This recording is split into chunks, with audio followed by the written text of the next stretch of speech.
Día de Corpus.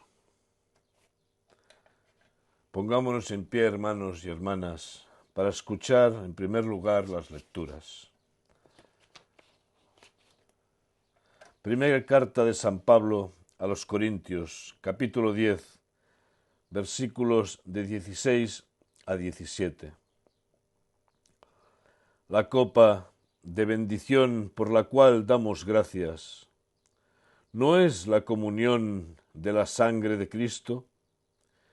Y el pan que partimos, ¿no es la comunión del cuerpo de Cristo? Hay un solo pan, del cual todos participamos. Por eso, aunque somos muchos, conformamos un solo cuerpo.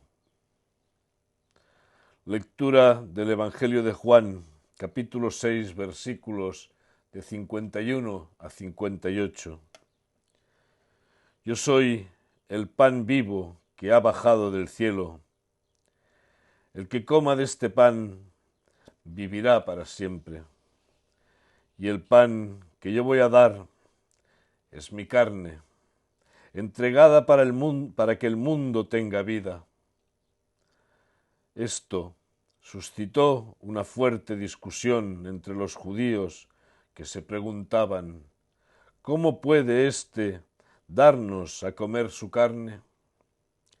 Jesús les dijo: os aseguro que si no coméis la carne del Hijo del Hombre y no bebéis su sangre, no tendréis vida en vosotros. El que come mi carne y bebe mi sangre tiene vida eterna, y yo lo resucitaré en el último día, porque mi carne es verdadera comida y mi sangre es verdadera bebida.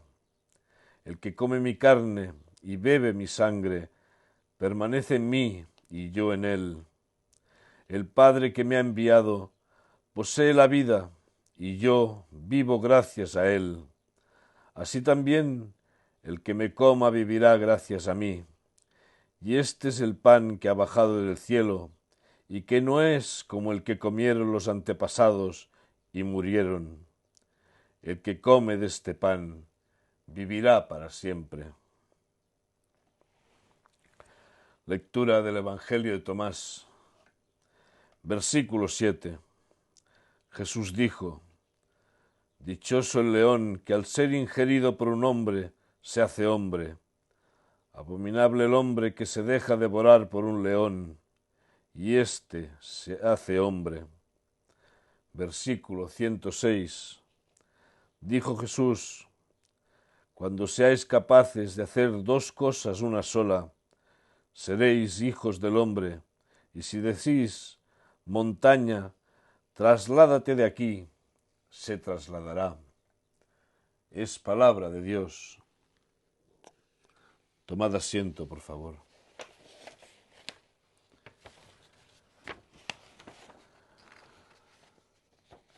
La Iglesia gnóstica en sí no celebra la fiesta del Corpus, pero como es costumbre en las iglesias literalistas o exotéricas de celebrarlo, he querido traer esta festividad al día de hoy para comentarla un poco. En la Iglesia gnóstica definimos los sacramentos como ritos sagrados. Son el signo visible de la invisible acción del Espíritu Santo, destinados a purificar nuestra alma y nuestro espíritu. En el cursillo, en el ciclo que hemos hecho para catecúmenos, hemos podido profundizar en los sacramentos, qué son, para qué sirven y verlos separadamente. Los sacramentos son siempre efectivos y producen la acción del Espíritu Santo que el sacramento en cuestión representa, con tal de que el receptor no ponga ningún obstáculo que pueda detener sus efectos. En tal caso podría incurrir en el grave pecado de sacrilegio, es decir, deprobación de lo santo. La efectividad de ellos no depende del mérito del ministro que la administra. porque este es un mero agente, es decir, un sacramento dado por un pecador, es válido si se da de acuerdo con el rito establecido y con la intención de hacer lo que la Iglesia hace. Existen en la Iglesia gnóstica 5 sacramentos que son en su orden de dignidad el bautismo de agua, el bautismo de fuego y aire, llamado también consolamentum, el misterio del gran nombre, llamado también el misterio de las 7 voces y los 49 poderes, llamado también el orden. Existe también el misterio inefable, llamado también la Eucaristía, que es el que celebramos en la misa, que es el otro nombre de este misterio. También está el misterio de las unciones neumáticas, llamado también la extremaunción, mal llamado la extremaunción porque no es para moribundos, es para enfermos. También, y a pesar de que no son sacramentos propiamente dicha, se aceptan 2 más, el matrimonio y la penitencia. Los sacramentos se agrupan en 2 grupos, los que remiten los pecados en su tiempo y aquellos que los remiten en todos los tiempos. Esto es un rápido resumen a los sacramentos. El que hoy nos ocupa es el sacramento inefable, al que también llamamos la Eucaristía o la misa. En él el pan y el vino son transformados en el cuerpo y la sangre de Cristo y son entonces recibidos en el organismo humano. Este sacramento nos une de una manera muy especial con el Cristo Salvador y a través de él con la plenitud, lo que llamamos los gnósticos el pleroma.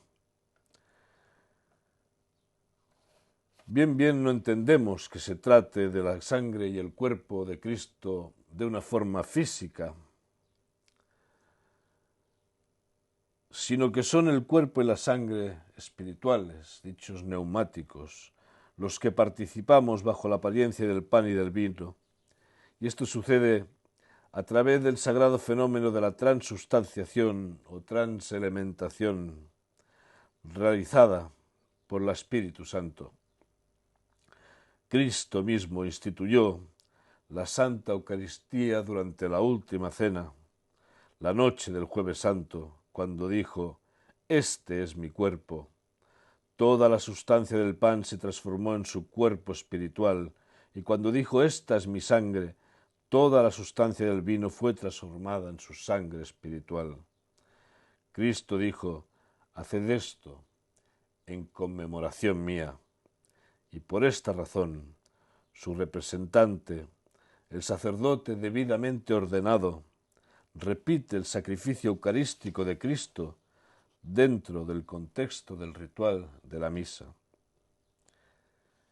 Participar de la misa y de este misterio inefable asiduamente es nuestro deber, porque no tomar provecho de este gran don sería despreciar las palabras de Cristo el Salvador. Si no coméis mi carne y no bebéis de mi sangre, no tendréis vida en vosotros.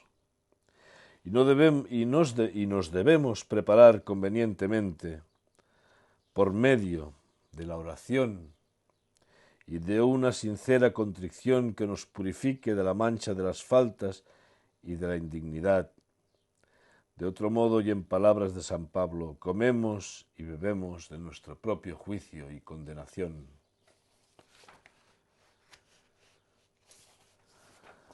Aquí me gustaría hacer un inciso a lo que tengo escrito. Observé en mi tiempo de católico romano que mucha gente se quedaba sentada a la hora de la comunión. También lo he visto en visitas a iglesias ortodoxas, que mucha gente que asiste a la misa no acude. Y esto no tiene ningún sentido. Para nosotros los gnósticos, el tomar el pan y el vino ya te libra de los pecados. Los sacramentos, en cierto modo, te limpian del pecado. esta gente que se quedaba, que lo hacía porque se sentía que estaba en pecado, no tenía ningún sentido hacerlo, porque precisamente el tomarlo es lo que te iba a librar del pecado. ¿Qué significa no prepararse convenientemente? Pues significaría simplemente pues, ir a misa por ir, por no sentir aquello que uno va a hacer, o sea, ir por compromiso, ir. Y entonces, ¿qué sentido tiene ir a misa? El propio pecado ya es ir a misa, si uno no siente que debe de ir. Cuando uno va a celebrar el misterio inefable, que es lo que es la misa en sí, va a recibir el cuerpo y la sangre de Cristo. Uno debe ir con esa intención. ¿Por qué va uno sino a misa? Para que le vean. ¿Qué sentido tiene esto? Esto es hipocresía pura. En el momento en que uno pisa la iglesia con esa mentalidad, ya está cometiendo el pecado de sacrilegio. Uno debe acudir a la asamblea de los hermanos con el corazón abierto hacia Cristo. Y si tiene un pecado, lo que debe hacer es orar y pedir perdón. Y Dios le perdona para que pueda asistir y tomar el pan y el vino que le acabará de purificar y le limpiará del pecado. No hay otra forma. Acudir a misa y no acudir a tomar el pan y el vino no tiene ningún sentido. Siguiendo con lo que tengo escrito, interpretando al apóstol Tomás, cuando comemos el cuerpo y bebemos la sangre de Cristo, nos unimos a Él y hacemos de dos cosas una, y por ello nuestra unión con Jesús Cristo se hace efectiva, pero cuidemos de no dejarnos devorar por el león, que sería cuando lo hacemos porque sí, por quedar bien, por el qué dirán, y no porque sintamos que queremos unirnos a Cristo. Meditemos cuidadosamente estas cosas, hermanos y hermanas.